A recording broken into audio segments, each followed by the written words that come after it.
नमस्कार प्यारे साथियों, आज की इस वीडियो में यूपी बोर्ड हिंदी की किताब में जो आपका श्रद्धा मनु ये वाला पद्य भाग लगा हुआ है, जो कि जयशंकर प्रसाद की रचना है, इसकी व्याख्या को हम इस वीडियो में सुनने वाले हैं। तो आप सभी इस वीडियो को शुरू से लेकर अंत तक देखें और बताएं कि आपको यह वीडियो कैसी लगी। इसी प्रकार यूपी बोर्ड में आपके हिंदी का जो भी पाठ्यक्रम है उसको हम इन छोटी छोटी वीडियोस के माध्यम से खत्म कर रहे होंगे। जल प्रलय के बाद मनु ने अपनी नाव को हिमालय की ऊंची चोटी पर बांध दिया और उदास मन से चिंतन करने लगे। वे सोच रहे थे कि आखिर देव जाति का विनाश क्यों हुआ।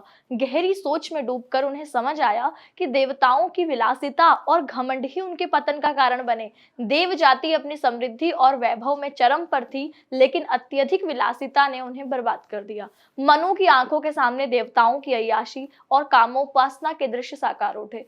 वे सोचने लगे कि कैसे देवता अपने उच्छृंखल जीवन के कारण विनाश की ओर बढ़ते चले। अंततः उनके अनियंत्रित कर्मों के कारण यह प्रलयकारी वर्षा हुई और सब कुछ जलमग्न हो गया। इसी उदासी में डूबे मनु को लगा कि जीवन की अमरता नहीं बल्कि मृत्यु ही सत्य है। वह सोच रहे थे कि इस नश्वर जीवन पर गर्व करना व्यर्थ है। तभी प्रलय का पानी धीरे धीरे भाप बनकर उड़ने लगा और अंधेरी रात की जगह सुनहरी प्रभात ने ले ली। इस निराशा के बीच अचानक हिमालय में विचरण करती श्रद्धा से मनु की भेंट हो जाती है।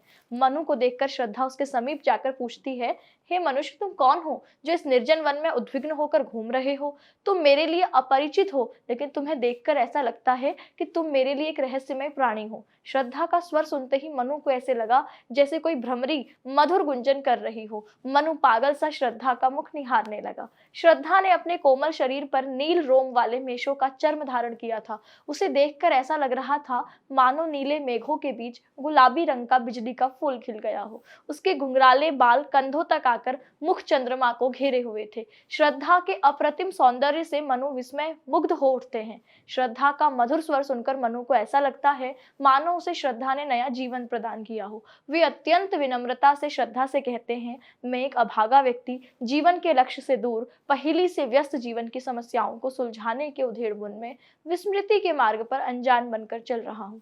मैंने स्वयं अपनी आंखों के सामने सृष्टि प्रलय और देव जाति के विनाश को प्रत्यक्ष देखा है। अब मैं यह मान चुका हूँ कि जीवन का अंत सदैव घोर निराशा में ही होता है। श्रद्धा और मनु की प्रथम भेंट होने के बाद श्रद्धा मनु को सांत्वना देती हुई कहती है कि तुम इतने थके हारे क्यों हो? क्या तुम्हारे हृदय में कोई जिजीविषा नहीं बची है? भले ही तुम्हारा अतीत दुखपूर्ण रहा है, लेकिन भविष्य तो स्वर्णिम हो सकता है। जीवन का उद्देश्य वैराग्य नहीं है। श्रद्धा की प्रेरणादायक बातें सुनकर मनु के दिल में आशा की नई किरणें जागने लगती हैं।